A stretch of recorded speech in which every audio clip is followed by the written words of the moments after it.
How's it going, everybody? It's Warren. Welcome back to the Cosmic Wonder, and today we have some Spider-Man 3 No Way Home news, specifically about who the main villain of the film is going to be. Now, in a movie that is pretty much all but confirmed to be about the multiverse and the Spider-Verse, the only people who haven't really confirmed it yet are Marvel and Sony, but that's only a matter of time. And in a movie that the multiverse is pretty much confirmed to be in, there are going to be a lot of villains. So many rumored for this movie that we were beginning to wonder if there was actually going to be a main villain. But today it seems like we have figured out just who this main villain is going to be, and it's going to change the MCU as we know it. So if you love Marvel and the MCU, be sure to subscribe so you don't miss out on any of the latest news videos. And I'm also giving away a Captain America shield that ends this Friday, so be sure to check out the details in the description down below. Now, in case you missed it, Alfred Molina did confirm that the multiverse is indeed going to be in Spider-Man No Way Home. He actually said that his character Doc Ock is going to be from the Sam Raimi universe, and where they're going to pick off in Spider-Man No Way Home with his character is going to be right at that moment at the end of Spider-Man 2, where he is sinking down in the water. Now, we all assumed that he died at the end of the movie, and so did he, because when he asked director John Watts how he's going to bring his character back when he died, director John Watts said, "In this universe, nobody really dies."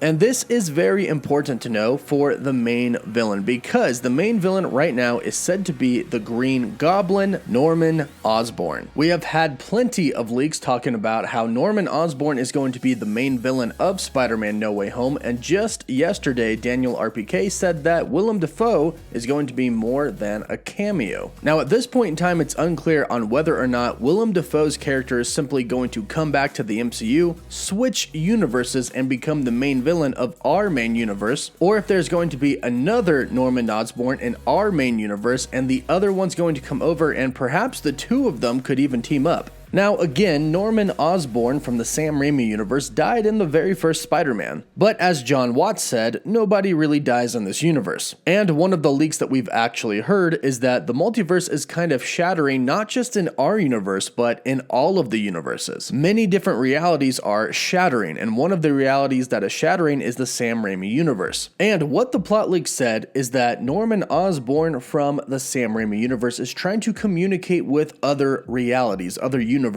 He is hoping to be able to escape his reality that seems to be coming to an end and go to a different reality. It says that he does make contact with a Norman Osborn from our universe, our main timeline. And through communicating and a connection type of device, Norman Osborn manages to make his way from the Sam Raimi universe to our universe. It said that he would then go on to become the villain of the film, kind of trying to dominate the new reality that he is in, and also realizing that there is another Spider-Man in this universe. Now, it's also said that the Norman Osborn from our MCU timeline isn't that bad of a guy. Since the realities were kind of shattering, he was kind of just looking to help his reality and help other realities, but he wasn't really counting on the Norman Osborn from the Sam Raimi universe to be so evil. It said that he gets attacked by the other Green Goblin, but by the end of the movie we find out that he survives. And this could have some pretty big ramifications for the future of the MCU if all of this comes true. We could have had a nice, good Norman Osborn who probably could have helped a lot of people, but after the universe kind of breaking and another Norman Osborn attacking him, perhaps his views might have changed a little bit. This could lead to several crazy storylines, or if they went a different direction, Norman Osborn could go on to lead the Dark Avengers. The Dark Avengers have been rumored to be coming to the MCU for quite some time now, and recently some people like Grace Randolph have said that some sources have confirmed that the Dark Avengers are indeed coming to the MCU. And in the comics, Norman Osborn leads the Dark Avengers, kind of taking on the role that Tony Stark had. After all, they're kind of similar. They're both genius billionaires, however, Norman Osborn isn't exactly a playboy, but he does have the means to supply a new Avengers team with everything that they need. And after it was revealed in The Falcon and the Winter Soldier how superheroes were kind of taken care of, as in they really weren't, I mean, Sam couldn't even get a loan, it would be nice to have somebody like a Norman Osborn to be able to supply everything for a new Avengers team, even if it is the Dark Avengers team. However, since it is the Dark Avengers team, things might go south pretty quickly. In fact, it would be fair fairly similar to what we just saw in The Falcon and the Winter Soldier with John Walker. John Walker started out as an outstanding person and soldier. However, with each episode that we got, people kind of started to not like him more and more. He started off as a pretty good guy, but as the show went on, he started to make some bad decisions, and this ultimately led him down a dark path. Now, if you haven't seen it, I won't spoil the ending, but here's how this could be very similar to a Norman Osborn in the MCU. You see, right now in the MCU, we don't really have an Avengers team, but we know that there is going to have to eventually be an Avengers team. But we also know that the government is very, very involved right now. After all, they were the ones that named the new Captain America. They designated John Walker as Captain America. So it would be safe to assume that the government is going to name the new Avengers team. And this is actually what happens in the comics with the Dark Avengers. The government names Norman Osborn as head of the new Avengers team. They also give him leadership over S.H.I.E.L.D. and he reforms that agency into Hammer. Now, I don't think they'll go that far in the MCU. After all, S.H.I.E.L.D. is no longer a thing. We have S.W.O.R.D. now. But Director Hayward is now out of the picture and S.W.O.R.D. does need a new director. And we don't really have any idea on who that's going to be. It could be somebody like Nick Fury, or this could be the perfect way to introduce Norman Osborn. Now, Norman Osborn in the Dark Avengers team does take on the mantle of Iron Patriot, and he does wear Iron Man armor. And another thing that kind of lines up with the MCU from the comics right now is that Norman Osborn was actually kind of a hero when it came to the Skrull threat. During that time, he was actually leading the Thunderbolts team, who have been rumored to be appearing in the MCU, who I definitely hope we see as well. So Norman Osborn kind of goes from a villain to kind of a hero to somebody who's still pretty shady, because the Dark Avengers aren't exactly saints, and the team members actually consist of some villains. Moonstone, who is portraying Miss Marvel, Venom, Bullseye, who is portraying Hawkeye, and Wolverine's son, Daken, taking on the Wolverine mantle. So I'm imagining that if Norman Osborn is indeed named the head of the new Avengers team, it will go kind of like what happened with John Walker. Maybe he'll want to do a really, really good job at first, but as things go on, his new Avengers team may turn a little bit dark. After all, Norman Osborn is pretty notorious for being a villain. I'm sure the MCU would kind of keep it the same way. And if Norman Osborn is indeed coming to the MCU, there are actually some connections that we could make that could be tied to him. Sharon Carter was talking to somebody on the phone in the Falcon and the Winter Soldier post-credit scene. I won't mention more than that, but we don't know who she was talking to. That person could indeed be Norman Osborn. After all, one of the specialties of his company is kind of military-grade weapons. We also don't really know who US agent is working for now. Sure, we know Valentina, but who is she working for? There are clearly some big organizations out there in the MCU right now that we don't know about, and Norman Osborn could be behind one of them. Either way, I definitely hope that Norman Osborn is going to show up in Spider-Man No Way Home, and at this point I don't really have any doubts that that's going to happen. Of course, it's not officially confirmed, but I'm sure it'll happen. And then I hope he has a pretty big future in the MCU, as he is a major character. Hopefully he goes on to lead the Dark Avengers team, and hopefully a lot of secrets of the MCU start to come out relatively soon. So be sure to subscribe so you don't miss out on any of the latest videos. If we find out any of those secrets, I'll be sure to let you know.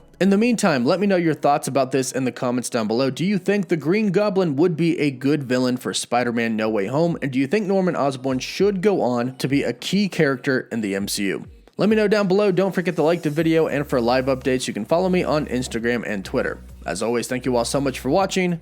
Woof woof.